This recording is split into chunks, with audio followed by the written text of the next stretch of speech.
One of the most emotive aspects of covering this war has been interacting with the families of the hostages. Remember, over 200 hostages continue to be there in Gaza. 2 have been released, and that has only increased the anxiety and the pain of the remaining families. And you've met many of them, Gaurav. Indeed, they're protesting. They want the government to get into action right away. They want the government to ensure that the hostages are repatriated before retribution takes place. At the same time, the families are equally keen that Hamas be punished, but they want, whether it's US President Joe Biden or the British Prime Minister Rishi Sunak or Giorgia Meloni, the Italian Prime Minister who's currently in Israel. They want world leaders to come together, mount pressure on Hamas and ensure that the innocent victims in their custody, more than 200 of them, are released as quickly as possible. Free them now! Free them now! Free them now!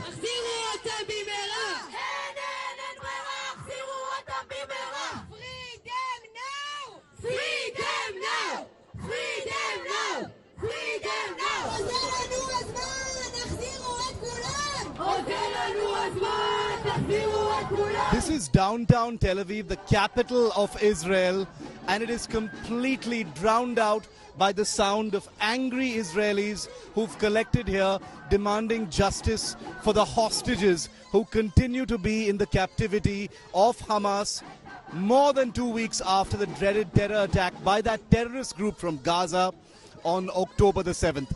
I want to take you into this crowd because something like this can never be staged.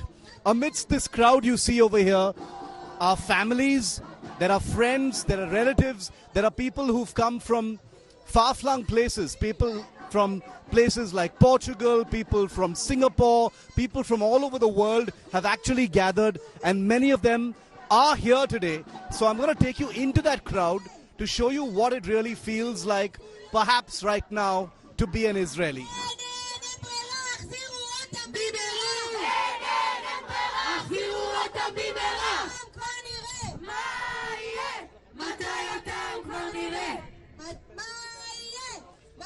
We're in the middle of a protest here in Tel Aviv where all of these people are asking for a full prisoner deal. All of the people here are extremely angry, and they're saying that the government here has not been doing enough to bring the hostages back. Many of the people here are friends, relatives, classmates, parents, siblings of those who've been kidnapped. They're all holding posters and they're all calling for the Israeli government to instantly act, and they believe, some of them at least believe, that a ceasefire is the only way to actually bring it up. But one thing binds all of them, it's despair, it's anger, and they're raising their voice in the most visible central part of Israel's capital, Tel Aviv.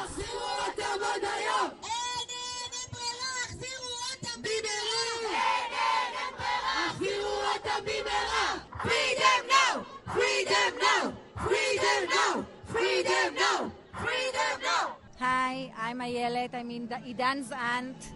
Idan is missing since Saturday, October 7th, and we haven't heard from him. We just had a phone call to his girlfriend on Saturday morning, and since then we don't know anything. We want answers. I think the entire world needs to give us answers. מתי אותם כבר נראה? מה יהיה?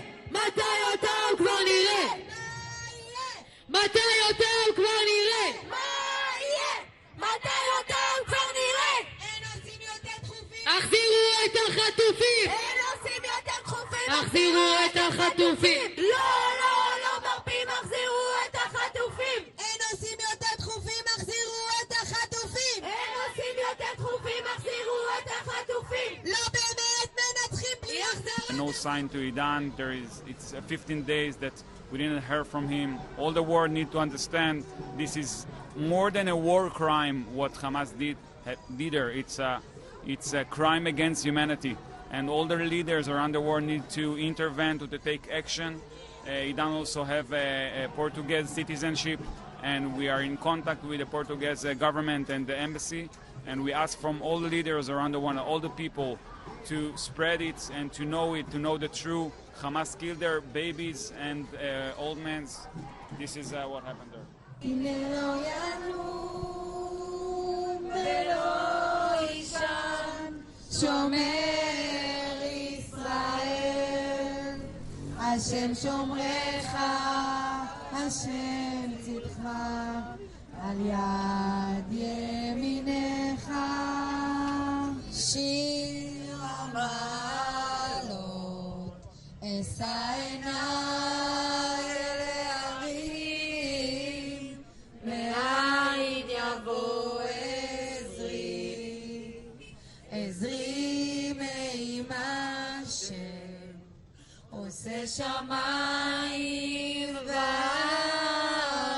יומם השמש לא יככה וירח בלילה, השם ישמור מכל רע, ישמור את נפשך, השם ישמור צאתך ובואך.